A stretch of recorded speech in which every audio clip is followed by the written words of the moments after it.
Welcome back, everyone. You know how much you love Italy and its famous figures. Yeah. Well, for today's deep dive, we're going to dive into the worlds of Monica Bellucci. Oh, that's interesting. She's a name that's pretty much synonymous with Italian beauty and talent. Right.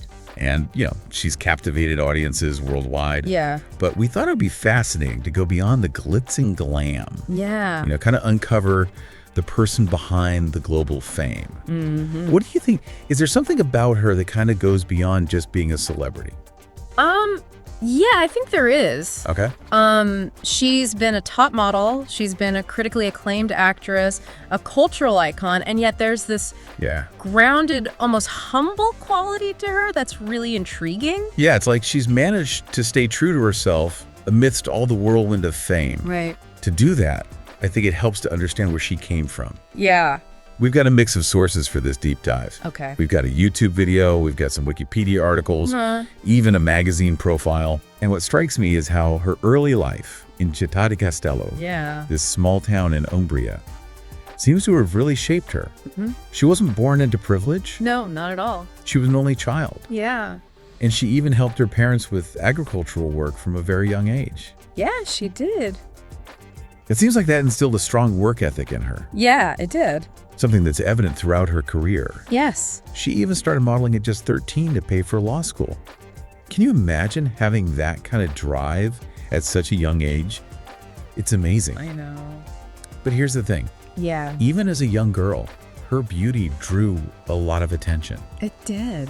Her father even mentioned how she felt uncomfortable with the stares she'd get in the piazza. Oh, wow. It must have been overwhelming. I know. It's almost like there was this early awareness that she was different. Yeah.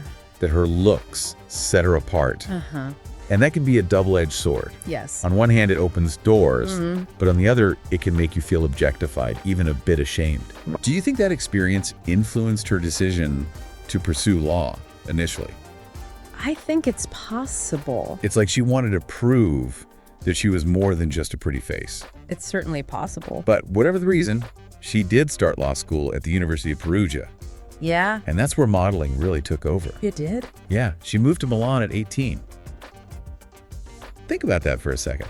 A young woman, all alone in a big city. Wow. Sharing a room with another immigrant, working as a waitress, while trying to make it as a model that takes guts. Yeah, that does. It certainly speaks to her determination and resilience. It does. And it wasn't long before she signed with Elite Model Management. Right. Which is like hitting the jackpot in the modeling world. Yeah, it is. Suddenly, she's on runways in Paris and New York, becoming this internationally recognized face. That's right. And then comes the Dolce & Gabbana contract.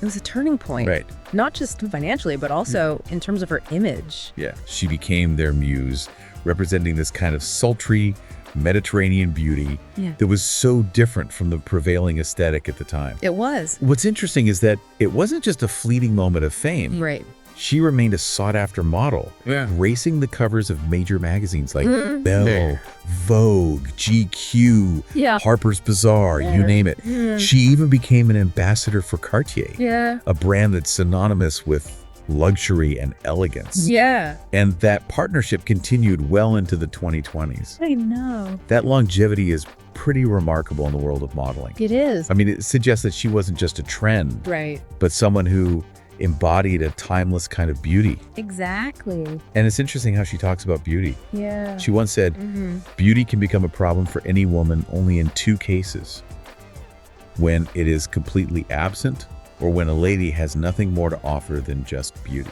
Good point. It's like she recognizes the power of beauty, but also its limitations. Yeah. Like it's a tool, but not the whole toolbox. Right. And she definitely didn't limit herself to modeling. No. Remember, her initial goal was to be a lawyer, Oh, that's right. but fate had other plans. Yeah. In 1990, she landed a role in the Italian miniseries Vita coi figli, Okay. directed by Dino Risi. Uh-huh. It's almost like she was discovered, plucked from obscurity, and thrust into the spotlight. Yeah, very much so. The classic Hollywood tale. That is. And from there, her film career took off. It did. Let's talk about some of those early roles, Okay. because they really set the stage for the kind of actress she would become. In 1992, she starred in Francis Ford Coppola's Dracula. Oh, wow.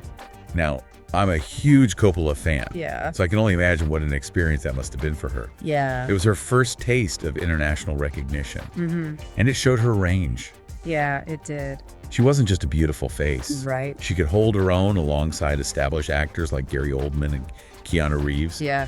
Then, in 1996, came The Apartment, a French film that earned her a César Award nomination. Yeah. Which is like the French equivalent of the Oscars. Right. That role really solidified her acting career. Yeah. She played Lisa. Right. This mysterious and alluring woman who becomes the object of obsession for the main character. I see. It was a complex role that demanded both vulnerability and strength. It did. It did. And she wasn't afraid to take risks. No. Just a year later, she starred in Doberman, Right. where she played a deaf Romani woman. Yeah. That's right. She did. She even learned sign language for the role, Yeah. which shows her commitment to authenticity and her willingness to push herself outside of her comfort zone. Exactly. It's like she's constantly challenging herself, Yeah. both personally and professionally. Yeah. And that brings us to one of her most iconic roles, Okay. Melina Scordia, in the film Malèna. Okay. It's a beautifully shot film, Yeah. set in World War II, Italy. And she plays this stunning woman who becomes the target of gossip and desire in a small Sicilian town. Oh, wow. It's a powerful film about the destructive nature of envy Right. and the way society often objectifies women. Bellucci's performance is both heartbreaking and captivating. Yeah. She embodies his character with such grace and vulnerability. Yes, she does. It's a role that really cemented her status as a serious actress, Yes. someone who could convey complex emotions Yeah. with a subtle glance Yeah. or a single tear. But she didn't shy away from controversy either. No. In 2002, she starred in Irreversible, Yes. a film known for its graphic violence Right. and a particularly brutal rape scene. Yeah. That film was incredibly divisive. It was. And Bellucci's decision to take on that role was bold, to say the least. Yeah. But it also showed her fearlessness as an artist. Right. Her willingness to explore the darkest corners of human experience. Yeah, and it sparked important conversations about violence against women. Yeah. And the way it's often depicted in film, it's a film that stays with you long after you've seen it. Yes, And Bellucci's performance is unforgettable. it is. Absolutely. And from that raw, intense role, she went on to play Mary Magdalene in The Passion of the Christ. I know, right? Talk about a complete 180. It's amazing to see such versatility. And both roles, despite being so different, they deal with suffering and resilience in their own way. Yeah, they do. It's like she's drawn to stories that explore the human condition, Uh-huh. the complexities of life, Yeah. and the ways we grapple with pain and beauty. Right. And she's not afraid to challenge traditional notions of beauty and aging. No. In The Brothers Grimm, she plays the 500-year-old mirror queen, Right. a role that plays with ideas of vanity and the fleeting nature of beauty. Yeah. And then in Spectre, she becomes the oldest Bond girl at 51. I know. It's awesome. It's like she's defying Hollywood's obsession with youth, Right? showing that women can be alluring and powerful at any age. Yeah. There's this quote from her that comes to mind. Okay. It's amusing how people can forgive anything from someone else. Intelligence, talent, or even betrayal, but they are unable to forgive beauty. Wow. It speaks to how beauty is often perceived, especially for women, Yeah. as a superficial quality, Right. something to be envied or dismissed. Right. But Bellucci seems to embrace her beauty, Yeah, she does. and she uses it to empower herself. She does. She's definitely not afraid to play with those perceptions and turn them on their head. Right. But it's not just about looks. Right. She's also spoken about the importance of inner beauty, Yeah. of cultivating a rich inner life. Remember that quote where she said, "In my opinion, it's quite foolish when you're young and beautiful to become a kept woman of some wealthy person or spend your time in nightclubs and bars. Beauty is necessary to find yourself, to bring harmony and love into your life. It's a resource that shouldn't be wasted in vain." Yeah, it's a good point. She's advocating for a more meaningful approach to life, one where beauty is used to empower and connect, Yeah. not to seek validation from external sources. And speaking of connections, she seems to have this incredible ability to connect with people from all walks of life. Yeah, she does. That's so true. And I think it's partly due to her genuine warmth and humility. Right. There's an anecdote in one of our sources that really stood out to me. Okay. It describes a scene where she's in Paris Okay. Her team is gathered around watching the French presidential inauguration. And her assistant is meticulously cleaning modeling clay. Oh, wow. Off an Azadian Alaya belt. Wait, they're cleaning modeling clay off a designer belt. Yeah. Apparently it was the handiwork of one of Bellucci's daughters. Oh, that's funny. They're discussing the new French First Lady's hairstyle, commenting on her great legs. Yeah. It's such a normal, everyday scene, yet here she is, this global icon, just being a mom dealing with kids stuff. I know, it's great. It humanizes her. Yeah, it does. It reminds us that even someone who seems larger than life still deals with the same mundane things we all do. That's right. Exactly. Yeah. And in that same scene, they talk about the recent terrorist attacks in France.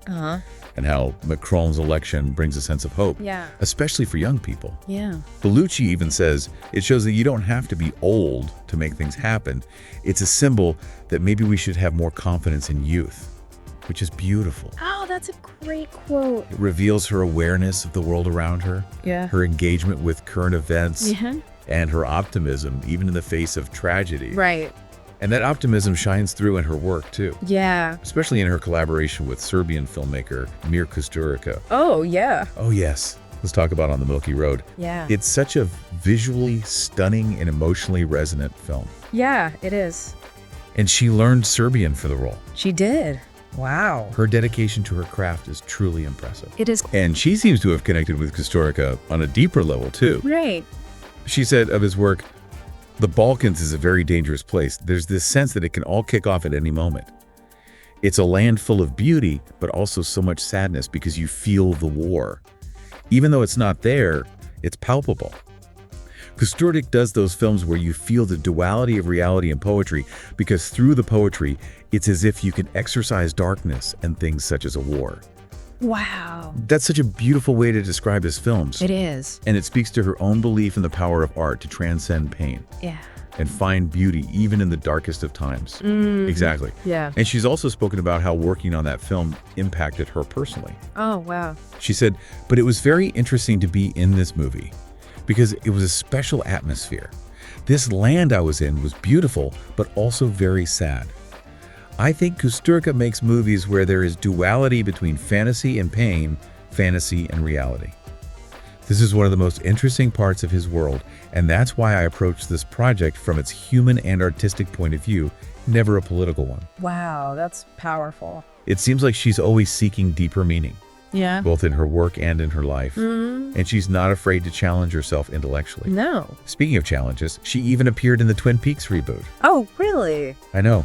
Talk about entering a world of mystery and intrigue.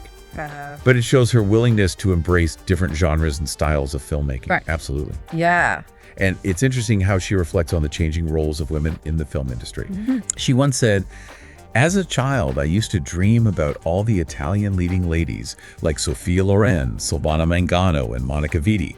But at the time, for actresses all over the world, regardless of their beauty and talent, after 40, it became so difficult to hold on to a career. And now things are changing." Yeah, that's true. It's a powerful observation. Yeah. And speaks to the challenges women have faced, Yeah. particularly in an industry that often prioritizes youth and beauty. But she also sees progress, Yes. a shift in the way women are perceived and the opportunities available to them. Yeah. And she's a part of that change. She is. She's proving that women can have long, successful careers in film, Yes. regardless of their age. Right. She's become a role model for women all over the world, Yes. showing that beauty and intelligence can coexist, and that aging can be a process of empowerment and self-discovery. Right. And she embodies this idea of embracing change and transformation. Yeah, she does. She's constantly exploring new ways to express herself, whether it's through acting, modeling, or even her stage performance as Maria Callas. Right. That performance is a testament to her versatility as an artist. Yeah. She's not limited to one medium or genre. Uh-huh. She's constantly pushing boundaries and seeking new challenges. Yeah. It's like she's on this constant journey of self-discovery. Right. And she's inviting us all to go along for the ride. I love that. But there's another aspect of her that I think is really fascinating. Okay. Her Italian heritage. Oh, absolutely. It seems to be deeply ingrained in her personality and her work. It seems to be deeply ingrained in her personality and her work. She embodies this kind of classic Italian spirit, passionate, expressive. Yeah. with a deep appreciation for beauty, art, and family. Right. It's interesting how she talks about Italy. Yeah. She once said, "Pour moi, tout est politique." For me, everything is political. Wow. And you can see that awareness in the way she chooses her roles, the causes she supports, and even in her everyday life. She's definitely not afraid to use her platform to speak out about issues that are important to her. Right. And she does it with this incredible grace and intelligence that's both inspiring and relatable. She's a woman who defies easy categorization. Yeah. She's a model, an actress, a mother, an activist, an icon. And she embraces all these roles with a passion and authenticity that's both captivating and grounding. I think that's what makes her so enduringly fascinating. Right. She's not just a celebrity. She's a woman who is living her life on her own terms. Right. And in doing so, she's showing us all what's possible. Yeah. And she's doing it with a smile. Right. Remember that mischievous twinkle in her eye? Yeah. When she talked about Macron bringing new energy to France? Yeah.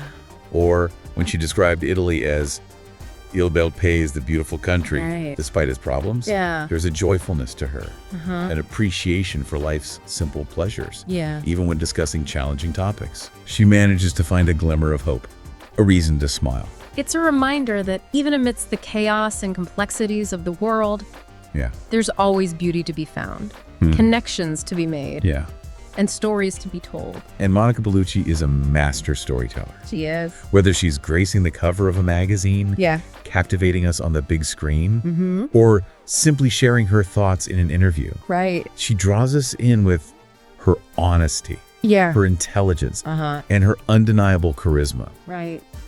So, as we wrap up this deep dive, we're left with a sense of awe and admiration for Monica Bellucci. We are. The woman, the artist, the icon. And we hope you're inspired to explore her work further. Yes. To seek out those films and interviews and discover for yourself the magic that is Monica Bellucci. Absolutely. Because as she so eloquently put it, when you see something that is timeless, it touches the soul. Yeah. And Monica Bellucci, in all her complexity and beauty, has touched our souls. She has. Now, here's a final thought for you to ponder. Okay. What is it about certain figures that allows them to transcend mere fame and become cultural icons? Right. How has Bellucci's Italian heritage influenced her career and persona? Yeah, good questions. We encourage you to delve deeper, to seek out her work, and to discover your own answers to these questions. Absolutely. Thanks for watching. Subscribe to the channel so you won't miss the next videos.